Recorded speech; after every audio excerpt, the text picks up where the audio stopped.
Good afternoon, everybody. Prehawda. I am the leader of the Neath Port Talbot Council group. We are a tiny group, just 8 of us, and there is a massive Labour majority on the council. That is, a massive Labour majority for now. So consequently, we are very, very busy. We see ourselves as having 3 main tasks. The first one is to be Plaid on your side. That is because for many years we have been the only voice of the people, and those people have needed us to speak up for them. For example, the Labour administration has reneged on its promise to build 4 care homes. It built 2 and then abandoned those planned for the valley communities.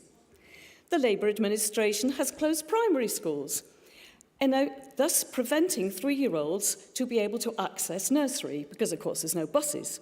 Again, they closed the primary schools in valley communities. They've closed adult daycare centres. You can probably guess the next bit, in the valley communities. There's definitely a theme emerging here. They tried to stop the children from the valleys accessing faith schools by a restrictive home-to-school transport policy, and they're trying to outsource home care. So who can these people, so many people, turn to? We have spoken up for them at every opportunity. To such an extent, we were even asked for help by Unison, who praised Plaid's efforts on behalf of the home care workers in the local press. I'll allow you to digest that one. So our second job is to scrutinise and challenge. And again, between 8 of us, it's quite a challenge to read everything and question everything that is put in front of us. Why is this so important? To give you just one of many examples. The annual report of Council was presented to Cabinet scrutiny. This, if you're not aware of what its function is to examine every department. All the directors were there, ready to answer questions about their department's performance. Not one single question was asked by anybody in the Council, except myself.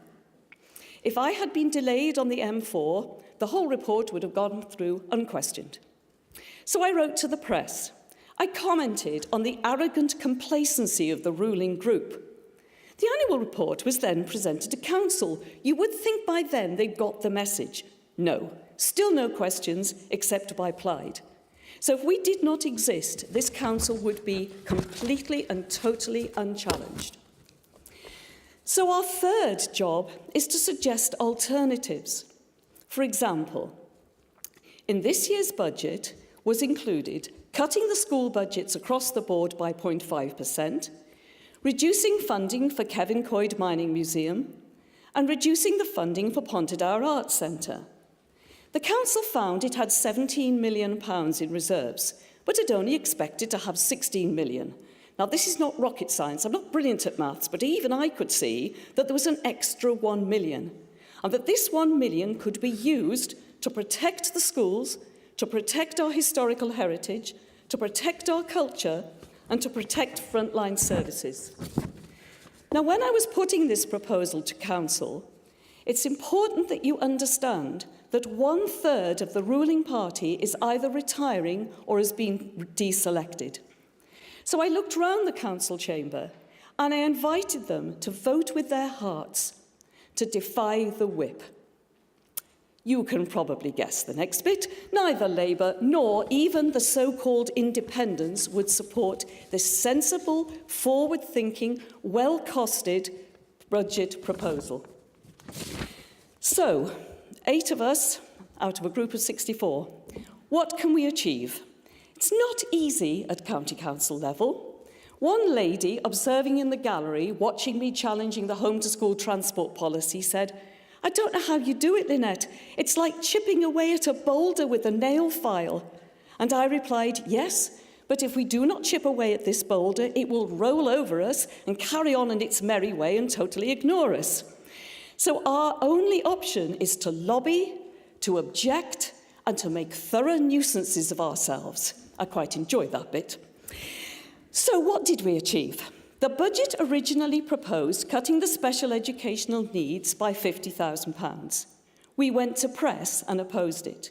We were supported by Plaid AMs Bethan and Di. It was dropped from the budget. This was one little success. The home-to-school transport policy, which was so divisive, was revised. And rather nicely, 2 days ago, I had an email from the same lady who had talked about me chipping away at the boulder, thanking us for our perseverance in challenging this home-to-school policy. Home care has been avoided in the outsourcing, but only just. We're still onto that. We're still challenging that. So although it is difficult in such a tiny group to achieve anything at county council level, our Plaid-led community and town councils work very well indeed. Castell-nedd, Pontardawe, Gynhadledd are extremely active. They are listening to communities. And as a result, they are able to mitigate the effects of county council cuts. Just to give you one example, Neath Port Talbot Council literally pulled the plug on Christmas in Pontardawe. It said, right, we're cutting our special events, you're not going to have any Christmas parade, no lights, no nothing. Plaid-led Pontardawe Town Council ran around, talked to local businesses, the Arts Centre, the Chamber of Trade, and we had Christmas. Admittedly, it was slightly eccentric form because we were making it up as we went along, but we did it. And Gynhadledd and Castell-nedd doing exactly the same thing, listening to the communities and saying, what do you want? And doing our best to deliver. The local communities appreciate this. And as a result, we regularly win by-elections. To give you one example, 3 brave ladies, inspired by Leanne, took 3 Labour seats at county, town and community level last October. And one of them is sitting in the audience now, aren't you, Carolyn? And how did they do this? By knocking doors, by following Leanne's lead. And we as a group in Neath Port Talbot intend to try and have 10,000 conversations. Can't quite manage 1 million, Leanne, but we'll do our best to have 10,000. We're listening to the people, and the knowledge gained from listening to them informs our plans and our priorities. We know that Labour in Neath Port Talbot is in total disarray. Every time I go to the council chamber, I hear a different story. We've now got 8 deselected Labour candidates standing as unaffiliated independents in the same wards standing against Labour. Not so much a cat amongst the pigeons as a really great vulture. More power to their elbow. The independents are also showing their true colours, as we were seeing at the budget. We aim to be in a position to really ensure that we put people first after May the 2017. And to finish as we began, we've entitled our manifesto, Plaid on Your Side. Diolch yn fawr.